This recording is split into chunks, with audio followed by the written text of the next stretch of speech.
customs or traditions. Now you are going to some other country, you're telling them that this is the customs, that is the customs which we have.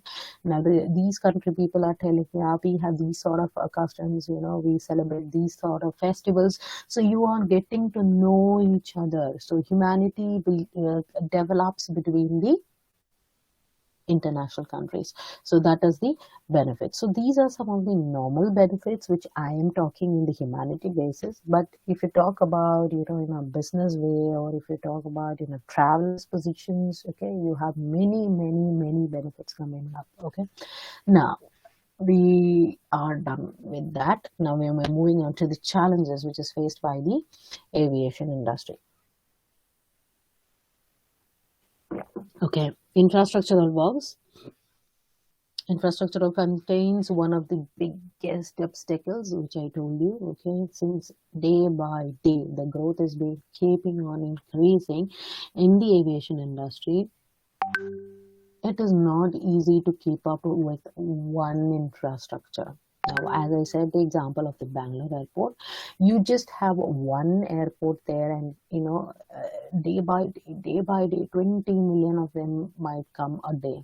Okay, so every day when you join the Bangalore airport, if God permits, God bless you, hopefully, if you're joining, they will tell you every day how many passengers traveled to their via their airport. Okay, so every day they have a briefing stating that this many passengers had traveled, this many passengers had traveled today. So that is where, they kept on planning to improvise their infrastructure and started up with a new infrastructure. So that is where the Terminal 2 idea came about. There they felt that more number of passengers will not be able to handle inside this airport due to increasing pandemic situations too. It is not hygienic. So they felt that yes, another terminal need to be built up because day by day passenger traveling are increasing. So if you see, the challenge is the infrastructure one. Okay. Then public-private participation, like your FDIs have founded the construction very easy. So Bangalore, Hyderabad, Kochi and all is given by the private participation. So it is given to a public sectors where they build up your terminal quickly. Okay, if you give any for any governmental officials, that will not go up. So it's a general tendency. Now, while New Delhi airport, it is a commission. See, I told you New Delhi is having 3 terminals. Okay, 1, 2, 3. Okay, because Delhi is one of the busiest airport which we see in India. So it has been started up with the Terminal 3. And in the same way, Chennai and Kolkata are also planning to complete this. Now, if you talk about Bangalore, also Bangalore is becoming the busiest airport. That's the reason they've come up with the Terminal 2. Now, we don't know when it is going to start up with the Terminal 2 because every day there is an increase in the passengers. Okay. Now, it is a general thing. Now, there are around 35 secondary cities as yet to be picking up their momentum. Okay, they are not that much busy. Now, if you talk about the Navi Mumbai airport, okay, so not the Mumbai airport, I'm talking about the Navi Mumbai airport. It is yet to develop the their passenger frequency. Then if you talk about Mumbai's main airport, the congestion has been relieved because of this Navi Mumbai airport. Okay, so earlier it was Chhatrapati Shivaji Airport was the only one there, but now when Navi Mumbai has come up, they have they had a congestion less timing there happening, but still, since people are traveling to Mumbai nowadays, it is again encountering delays. Now, there is no availability of fixed based operator. Now, if you talk about terminals, now the aircraft might be landing today. It might be landing in Terminal 1. Tomorrow, it might be landing in Terminal 2. So you don't know where the base of the aircraft is. Okay, base of the operator is. So that is also a challenge where the passengers get confused and the congestion might happen in the aircraft. in the airport. Okay. Now, the next challenges would be your maintenance, your repairs. Okay, this is actually a general challenge which could be looked upon, because sometimes when you're the major example is Air India. Every day Air India is delayed. Every day it is delayed only because of some sort of technical error. Okay, that's only because of their not of manufacturing, because Air India is also comes from Airbus itself, but it's an older aircraft, so the maintenance and repair is not properly done by them. So that is the reason there's a delay, and they say that that's a technical error. So there's a flight delay of 5 hours, 6 hours. So that shouldn't happen with a company where you are managing or you're giving a service to a person. Okay.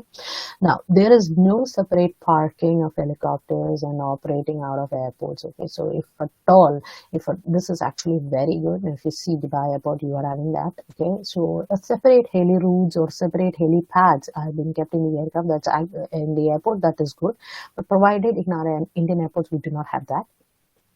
Everything lands in the same runway, everything takes off from the same runway. So that is where the congestion happens, because the other aircraft needs to be waiting until and unless the helicopter lands and it is being taken to a parking lot. So that is where the thing comes. Now, the first one was the infrastructural works. Now we are going to the rising airline turbine fuel. Okay, I made a mistake there. It's showing as fuel. Sorry, it is fuel. Okay, prices. So your RAT fuels is been keeping on increasing. Fuel is only fuel. Okay, so the fuel which you give to the aircrafts. So as and when in the international markets, it is in high rate. Okay, so the Indian airlines industry's operational cost is totally based on fuel. Okay, if at all you do not have fuel, there is no point of you flying. So that's the reason they collect all these kinds of fees. Okay, because they have a heavy fuel charge on them, and aircraft doesn't fly with a smaller fuel, right? And it is entirely different compared to the fuel we put up onto the cars or buses, because this is a very dominating fuel, okay, which has a high density. So it is nearly much high for them to handle. Now, nearly 45% of their operational expenses go for the fuel. So whatever they earn, approximately that 45% will go for the fuel only.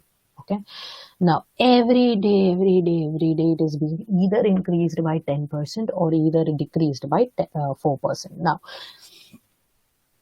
Now, the other thing which comes up is the congestion. Congestion usually comes under the infrastructural works, which I already told you, but again, I'm repeating it because it is a constrained capacity which generally happens in Delhi and Mumbai. Okay, regularly happens in Delhi and Mumbai because these two are the busiest airport in India.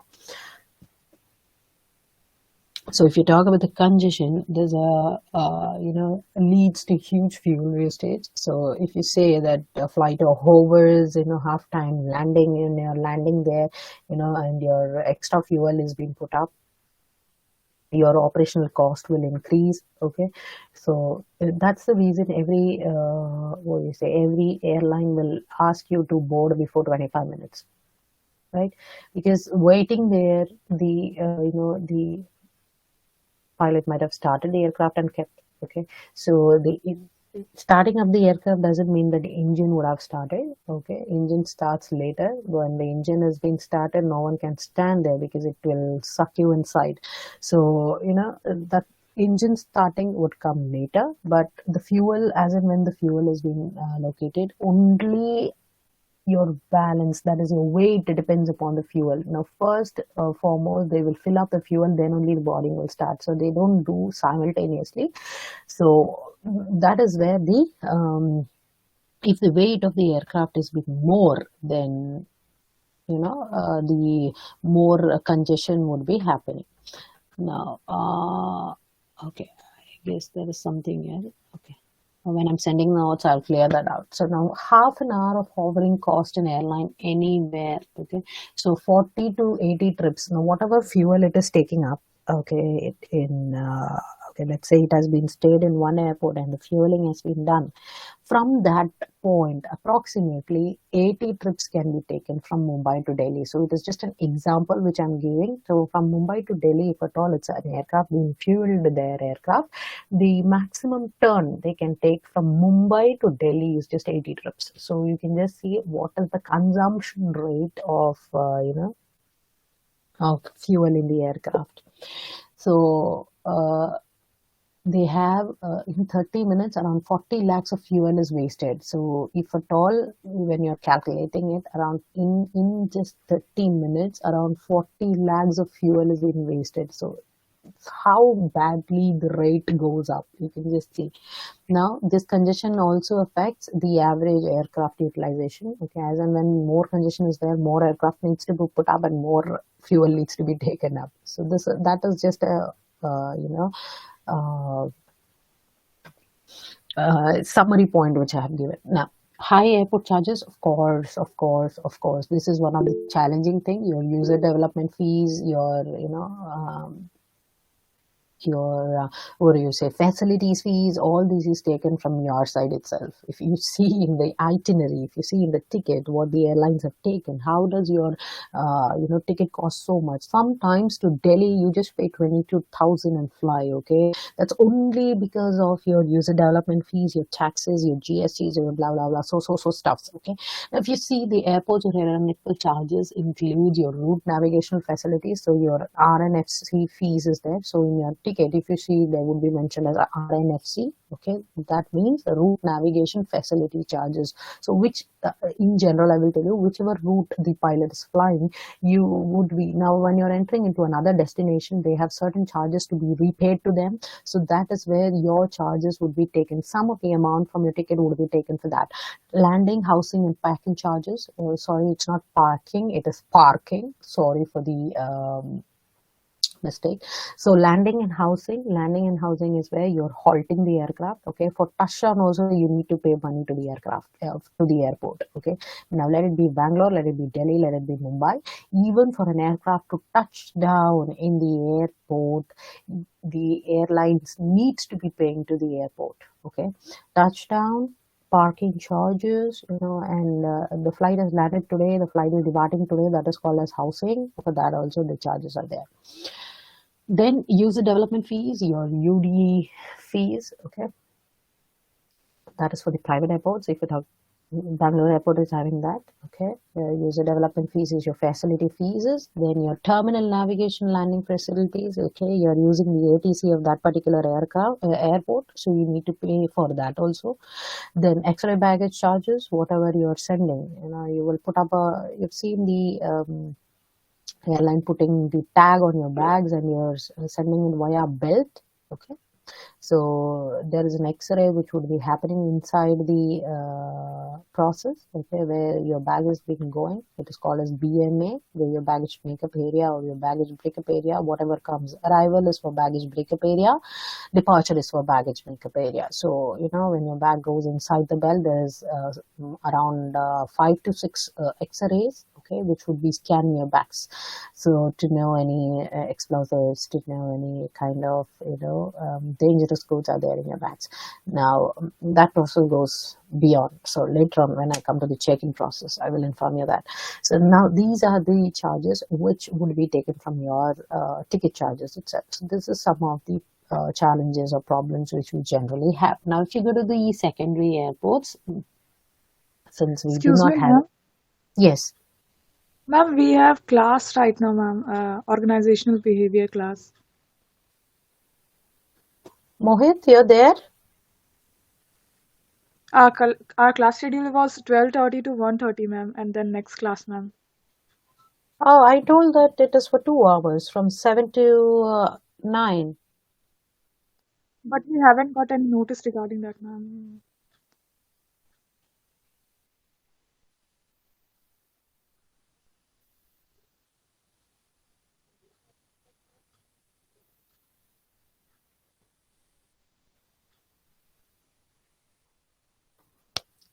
Is that a confusion, Mohit? Should I stop?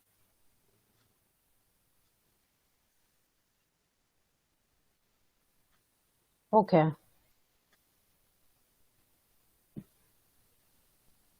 Divya, I have no idea of that because